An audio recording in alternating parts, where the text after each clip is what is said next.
Yeah. Let's go. Look at this.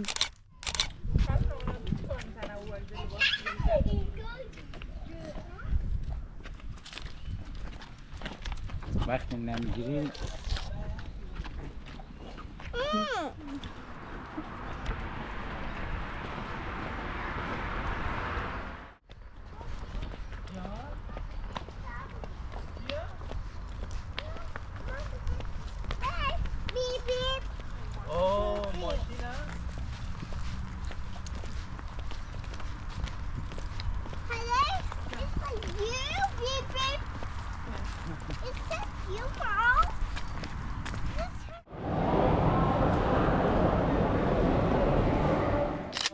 when the performers come behind up, the screen behind us.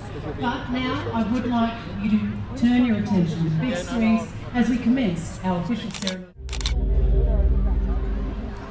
Australians, all let us rejoice, for we are one and free. We've golden soil and wealth for toil. Our home is girt by sea.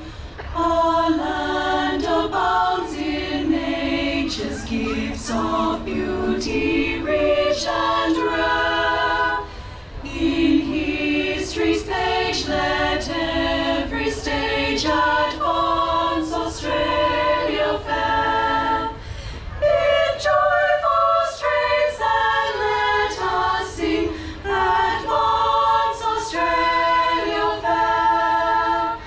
Beneath the radiant Southern Cross, we'll toil with hearts and hands to make this Commonwealth of ours renowned of all the lands.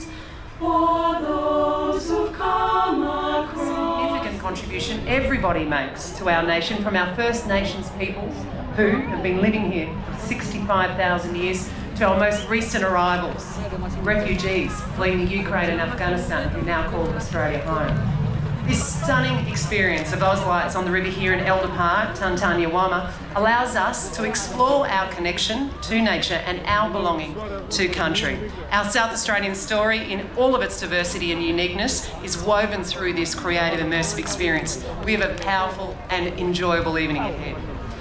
I would like to officially welcome some people here. Joining us is Her Excellency the Honourable Francis Adamson, AC Governor of South Australia. We have the Honourable Peter Malinauskas, MP, Premier of this state. The Honourable Zoe Beddison, MP, Minister for Tourism and Multicultural Affairs. Joining us are senior members of the Australian Defence Force. The Right Honourable Lord Mayor of Adelaide, Dr Jane Lomax-Smith is here. I welcome members of our First Nations Open Circle group, Mr Peter Sokas, the Chair, and board members, and Mrs Jan Shawley. She is the Chief Executive Officer of the Australia Day Council, South Australia. Council mayors join us, sponsors, and just as importantly, all of you, ladies and gentlemen, boys and girls, welcome. What a night we have.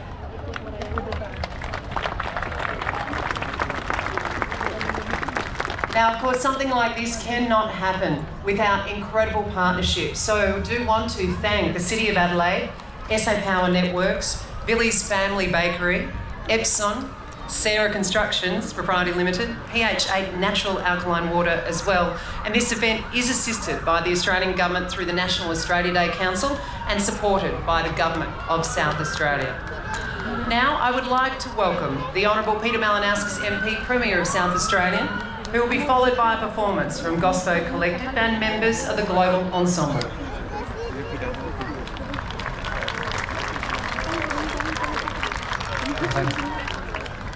Good evening, ladies and gentlemen. To the Honourable Francis Adamson, AC, the Governor of South Australia, to my parliamentary colleagues Zoe Beddison and Jing Lee, representing the Leader of the Opposition, to the Lord Mayor, Jane Lomax-Smith, but most importantly, to each and every one of you, proud Australians, committed South Australians.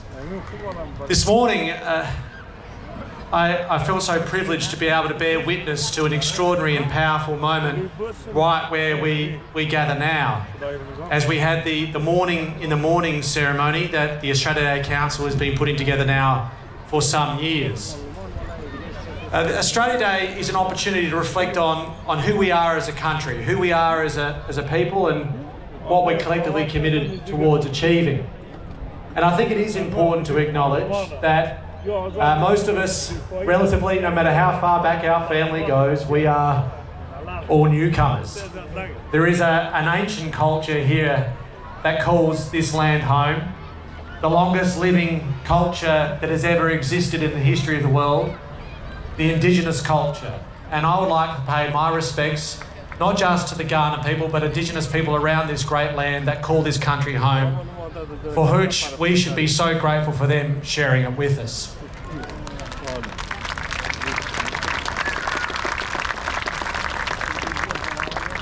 When we think about that Australian story, there's also an undeniable truth that we do things unlike any others anywhere else in the world.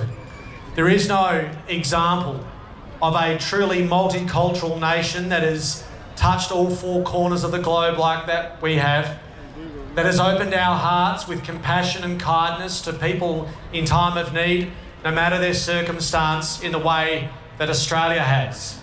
It has given us the gift of multiculturalism, the opportunity to be able to show everyone around the world that as humankind, we have so much more that unites us than what divides us.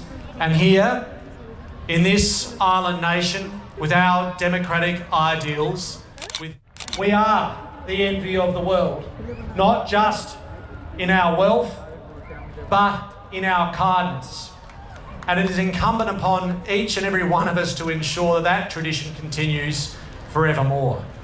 When we reflect on our history, we also know that there is pain and there is anguish and there is opportunity for us to do things better and to make amends, to ensure that national days of significance bring everyone together. And I hold out hope, as I believe every South Australian does, that if we commit ourselves to that cause of thinking about what brings us together rather than what divides us, we will ensure that national days of ceremony and celebration are inclusive, bring everyone together, and allow a moment in time for us to recommit ourselves to our efforts to ensure that the next generation of South Australians and Australians enjoy everything that we celebrate on this most magnificent of nights today. Can I thank the Australian Council for all of the hard work of bringing this together. I know it's a big effort. And I would just like to take one final opportunity to acknowledge that last night in our nation's capital, they announced the Australian of the Year. And for the third time in 5 years, it was a South Australian. And the Young Australian of the Year was also a South Australian.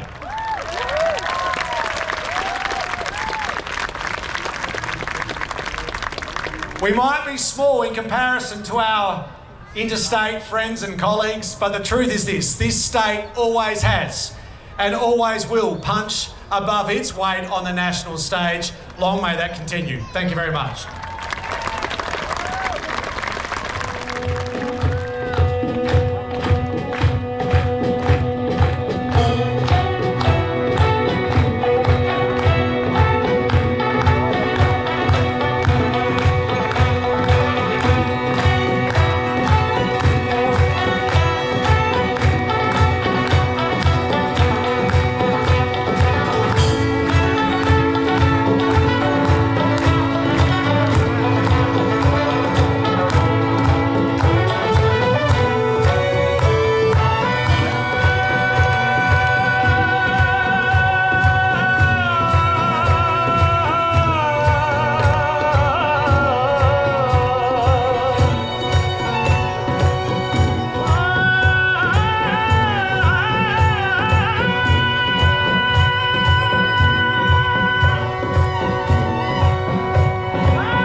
Taliban's control. I was guilty because of choosing to work as an interpreter with Australian and American coalition forces back in Afghanistan. I was guilty because I did not accept the way of life which is forced upon women of my country in Afghanistan. I was guilty because I did not give up on my dreams and my basic human rights. Today, women are deprived of their basic human rights to study, work, and be a part of society in Afghanistan. And they have been completely erased from society. They are not allowed to go to school, to work, or even step outside of the house alone without a male companion. I have challenged and worked to change this narrative throughout my life. I am also a Hazara girl, a minority ethnic group that is persecuted over the decades in Afghanistan for their ethnicity and beliefs. I am currently working with MEXA MRC as a community liaison officer, helping a new arrival refugees with settlement and culture services. After all, who can understand better than me how it feels when one leaves his or her country and family for a better future? I found Australia a peaceful and beautiful place for living, but unfortunately, I still can't breathe the peaceful life because of the leftover, my family who are still waiting to be saved, and the parents who impatiently waiting to hug their daughter and eat with her at the same table, because I left them without hugging and saying goodbye. We are a big family of 9 siblings. The only one who is safe is me, who carries all the financial responsibilities while living alone in here. I'm giving hope for a better future in Australia to the rest of my family, who are waiting in Pakistan and are in danger and cannot return to Afghanistan. Because they stood with their daughter, they educate their children to have a positive impact and contribute to the well-being of the society anywhere in the world. They taught us to be tolerant and learn to coexist and respect to all and to know our basic rights. My family has been on the watch list and under serious threat by the current leaders of Afghanistan for being affiliated with the Australian and US coalition forces where I was working back in Afghanistan, and for being brave enough to allow their daughter to study and go out. But unfortunately, they have to suffer for their choice for many more years and exile. In Afghanistan, I was harassed, followed, threatened, questioned, and criticized by society every single day. I was told to leave school and stay home, and I was reminded that women are all only meant to stay at home. Today, the women of my country who are half of the society face the same fate. I remember all 29 years of my life fighting for my basic rights, equally, and peace, and trying to be accepted by society. Today, Australia is my new home, and I'm genuinely thankful for the opportunity that life has provided me to contribute and doing my small part in this beautiful and peaceful country. In conclusion, I would like to appeal to all of you ladies and gentlemen who are sitting here today and those who are hearing my appeal to be the voice of millions of women and girls who are suffering in Afghanistan under a narrow-minded regime. A voice for those who are voiceless. Australia played a tremendous role in empowering the women of Afghanistan for more than 2 decades. And now it is at risk of being erased and women being excluded from the society altogether. Not easy, but the fact is that there is a big difference between choosing and being forced to leave your country and loved ones. I would like to finish my speech with a poem from Verson Shire, a Somalia-British writer and poet. No one leaves home unless home is the mouth of a shark. You only run for the border when you see the whole city running as well. You only leave home when home won't let you stay. Thank you very much.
dusty red soul plain.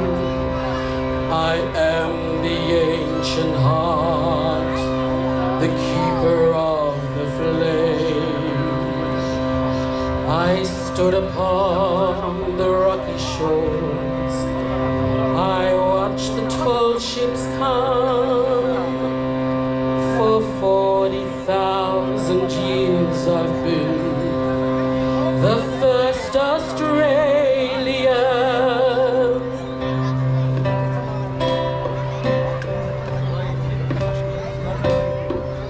I came upon the prison ship, bowed down by iron chain. I bought the land and built the lash and waited for the rain.